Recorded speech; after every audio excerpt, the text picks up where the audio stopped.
여러분, 허리케인 때문에 완전히 망가져서 버려진 유트가 있다고 상상해보세요. 누군가에겐 그냥 고철덩어리였겠죠? 하지만 어떤 사람에겐 이게 완전히 새로운 시작이 된 겁니다. 바로 모험을 직업으로 삼은 사람들, 유튜브로 전 세계를 항해하는 이들의 정말 놀라운 이야기, 오늘 한번 제대로 파헤쳐 보겠습니다. 자, 혹시 모든 걸 다 뒤로 하고 그냥 훌쩍 떠나고 싶다. 이런 생각 해보신 적 있으세요? 아마 다들 한 번쯤은 해보셨을 거예요. 그쵸? 이 지긋지긋한 일상에서 벗어나고 싶은 마음, 뭐랄까, 우리 마음속 깊은 곳에 있는 그런 자유, 그리고 모험에 대한 갈망 같은 거겠죠? 그런데 말이죠. 만약에 그 꿈이 그냥 꿈으로 끝나는 게 아니라 진짜 현실적인 직업이 될 수 있다면 어떠실 것 같으세요? 요즘은요, 자기 항해를 영상으로 찍어서 콘텐츠로 만들고 그 모험 자체로 돈을 버는 그런 시대가 열렸습니다. 네, 바로 새로운 항해의 시대입니다. 어떻게 바다 위에서 브이로그를 찍는 게 하나의 거대한 미디어 장르가 될 수 있었을까요?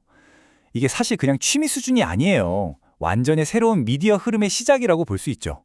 자, 그럼 이런 인기 항해 채널들 성공 공식이 뭘까요? 공통점이 있더라고요. 그냥 와, 멋있다 하는 바다 풍경만 냅다 보여주는 게 아니라는 거죠. 핵심은 바로 사람입니다. 시청자들은 결국 그 사람의 여정에 빠져드는 거예요. 좋을 때만 보여주는 게 아니라 진짜 힘들고 막막했던 순간까지 전부 다 솔직하게 보여주니까 그 진정성에 마음이 가는 거죠. 이런 항해 유튜브 장르의 역사를 살짝 보면요. 2009년쯤에 SB 댈러스 같은 채널들이 선구자처럼 자기 삶을 기록하기 시작했고요. 그러다 2010년대 중반에 셀링 라바가본드 같은 채널이 빵 터지면서 아, 이게 진짜 직업이 될 수 있구나 하는 걸 보여줬죠. 그리고 2018년 바로 이때 허리케인으로 박살난 배 한 척이 등장하면서 완전히 새로운 이야기가 시작됩니다. 네, 바로 허리케인이 만들어준 기회죠. 오늘의 주인공을 소개합니다. 콜린 맥레이. 이분 원래는 엄청 잘 나가는 슈퍼요트 엔지니어였어요. 안정적인 직업이죠. 그런데 이걸 다 버리고 자기 꿈을 위해서 진짜 인생을 건 도박을 시작합니다. 이 꿈의 가격을 한번 보세요. 이 배 원래는 멀쩡할 때 50만 달러, 우리 돈으로 6억 원이 훌쩍 넘는 라군 450 F 카타마란이에요. 그런데 허리케인 때문에 완전히 박살이 나서 보험사에서 이건 못 살린다고 포기해버린 거죠. 이걸 콜린이 얼마에 샀냐? 단돈 15만 7천 달러. 거의 3분의 1 가격에 산 거예요. 와, 진짜 엄청난 위험 부담이었지만 반대로 생각하면 엔지니어인 그에게는 다시 없을 기회였던 거죠. 콜린이 직접 이렇게 말했어요. 덕분에 50만 달러짜리 배를 아주 적은 비용으로 얻을 수 있었죠. 이 말에서 딱 느껴지죠? 이게 그냥 무모한 도박이 아니었다는 거. 엔지니어로서 나는 이걸 고칠 수 있다는 확실한 계산과 자신감이 있었던 겁니다. 자, 그런데 배를 싸게 사는 것까지는 좋았어요. 이건 정말 시작에 불과했습니다. 이제부터가 진짜 부활의 현실이죠. 그 꿈을 현실로 만드는 과정이 얼마나 혹독했는지 한번 들여다볼까요? 정말 상상 이상의 노력이 필요했습니다. 수리 과정 중에는 정말 영원히 끝나지 않을 것 같은 순간들이 있었습니다. 이 한마디에 모든 게 담겨 있죠. 얼마나 힘들었을지 상상이 가시나요? 그런데 바로 이 지독하게 힘든 과정이 있었기 때문에 그의 이야기가 다른 누구도 따라할 수 없는 그런 진정성과 신뢰를 얻게 된 겁니다. 그가 마주한 현실적인 문제가 뭐였냐? 예를 들면 바로 이런 디젤 버그 같은 겁니다. 이게 뭐냐면 연료 안에 미생물이 번식하면서 시커먼 찌꺼기를 만드는 건데요. 이게 필터를 막아서 엔진을 멈추게 할 수도 있는 아주 골치 아픈 문제예요.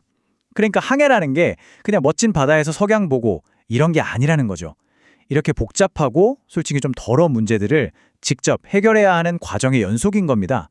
자, 그래서 이 1년 반 동안의 재건 과정이 어땠냐면요. 진짜 대단합니다. 첫째, 항구 바닥에 가라앉은 난파선을 건져 올려야 했고요. 둘째, 엔진부터 배선까지 배 전체 구조를 다시 만들어야 했어요. 셋째, 유리섬유 수리 같은 건 해본 적도 없는데 현장에서 직접 배우면서 마스터해야 했죠. 그리고 가장 중요한 넷째, 이 모든 과정을 하나도 빼놓지 않고 유튜브에 기록하기 시작한 겁니다. 바로 이 지점이에요. 이게 그냥 배 수리 프로젝트에서 끝나는 게 아니라 이 기록을 지켜보는 온라인 커뮤니티의 지지를 받아서 하나의 비즈니스로 진화하는 순간인 거죠. 커뮤니티가 곧 그의 직업이 된 겁니다. 보세요. 40만 명 이상. 이 숫자 하나가 모든 걸 설명해 줍니다. 전 세계에서 40만 명이 넘는 사람들이 이 모험을 지켜보면서 후원하고 그의 꿈을 함께 응원해주고 있다는 뜻이니까요. 어마어마하죠? 그럼 이분 어떻게 돈을 벌어서 이 생활을 유지할까요? 수익 구조를 보면 아주 명확합니다. 유튜브 광고 수익이 30%, 스폰서십 15%, 굿즈 판매 5%. 그런데 가장 큰 비중, 무려 50%를 차지하는 게 바로 패트리온 후원입니다. 팬들이 직접적으로 매달 돈을 보내주는 거죠. 이게 뭘 의미하겠어요? 결국 이 커뮤니티가 없으면 이 모험도 불가능하다는 겁니다. 물론 이 패트리온 같은 팬 후원 모델이 마냥 좋기만 한 건 아니에요. 후원자들의 시각도 좀 갈리는데요. 레딧 같은 커뮤니티에 가보면 장점으로는 돈만으로는 절대 할 수 없는 경험을 한다. 직접 만나기도 하고 특별한 커뮤니티의 일원이 된 것 같다. 이런 긍정적인 의견이 많아요. 반면에 단점으로는 내는 돈에 비해서 독점 콘텐츠가 좀 부족하다거나 온라인 채팅 같은 건 맨날 말하는 몇몇 사람들만 하더라. 이런 아쉬운 목소리도 분명히 존재합니다. 자, 여기서부터 이야기가 정말 흥미로워집니다. 이 콜린이라는 사람이 그냥 유튜버가 아니었어요. 자기 채널을 운영하면서 동시에 아주 유명한 리얼리티 TV쇼에도 출연했거든요. 말 그대로 두 개의 세계를 동시에 산 거죠. 하나는 날 것 그대로의 유튜브, 다른 하나는 완전히 짜여진 리얼리티 TV. 이 표를 보시면 두 세계의 차이가 한눈에 들어옵니다. 브라보 TV의 아래대기라는 리얼리티 쇼는 어때요?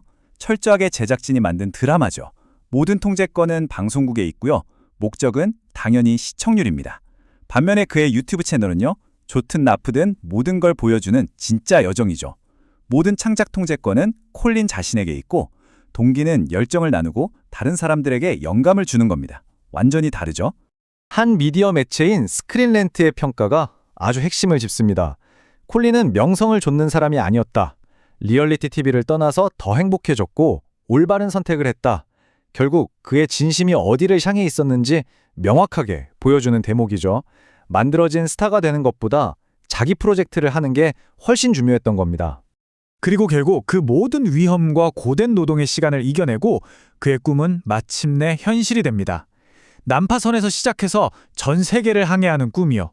2만 마일. 이게 어느 정도냐면 킬로미터로 환산하면 약 3만 7천 킬로미터거든요. 지구 한 바퀴가 약 4만 킬로미터니까 거의 지구 한 바퀴를 돈 거예요. 그 난파됐던 배로요. 이 숫자만큼 그의 성공을 확실하게 보여주는 게 또 있을까요? 결국 콜린이 원했던 건 단순히 자기 꿈을 이루는 것, 거기서 그치는 게 아니었습니다. 그의 마지막 말을 들어보시죠. 이게 바로 제가 1000% 제 꿈을 사는 방식이고 다른 사람들도 그렇게 하도록 영감을 주는 것이 전부입니다.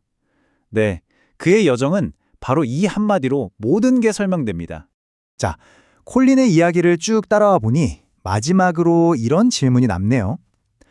이렇게 수많은 컨텐츠가 매일 쏟아지는 시대에 우리는 과연 뭘 더 가치 있게 여길까요? 아주 매끄럽게 잘 다듬어진 완벽한 이야기일까요? 아니면 때로는 좀 서툴고 거칠어 보여도 그 모든 과정이 고스란히 담긴 진정한 여정일까요? 여러분의 생각은 어떠신가요?